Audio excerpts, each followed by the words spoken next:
والنجم إذا هوى ما ضل صاحبكم وما غوى وما ينطق عن الهوى إن هو إلا وحي يوحى علمه شديد القوى ذو مرة فاستوى وهو بالأفق الأعلى ثم دنا فتدلى فكان قاب قوسين أو أدنى فأوحى إلى عبده ما أوحى ما كذب الفؤاد ما رأى أفتمارونه على ما يرى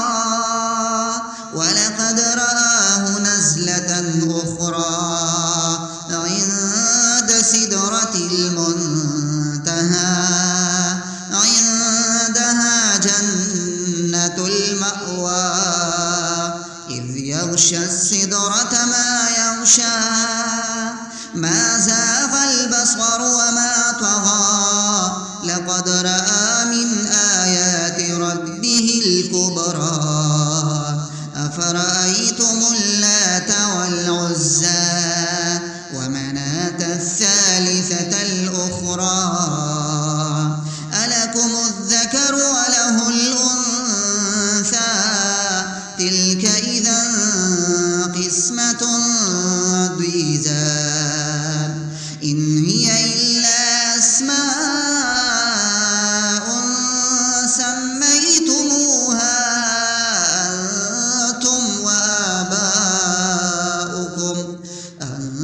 أنتم وآباؤكم ما أنزل الله بها من سلطان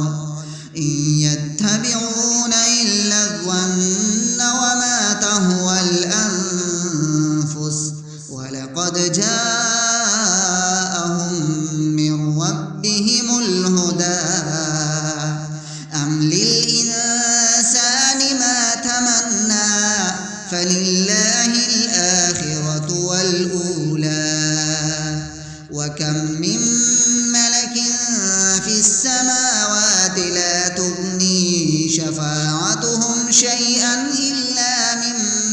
بعد أن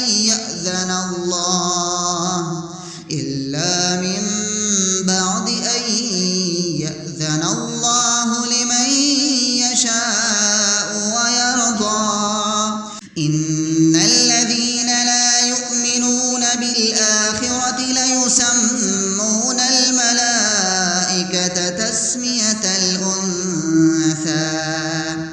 وما لهم به من علم إن يتبعون إلا الظن وإن الظن لا يغني من الحق شيئا فأعرض عمن تولى عن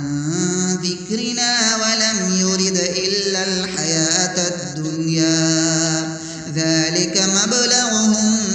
من العلم إن ربك هو أعلم بمن ضل عن سبيله وهو أعلم بمن اهتدى ولله ما في السماوات وما في الأرض ليجزي الذين أساءوا بما عملوا ويجزي الذين أحسنوا بالحسنى الذين يجتنبون كبائر الإثم والفواحش إلا اللمم إن ربك واسع المغفرة هو أعلم بكم إذ أنشأكم من الأرض وإذ أنتم أجنة في بطون أمهاتكم فلا تزكوا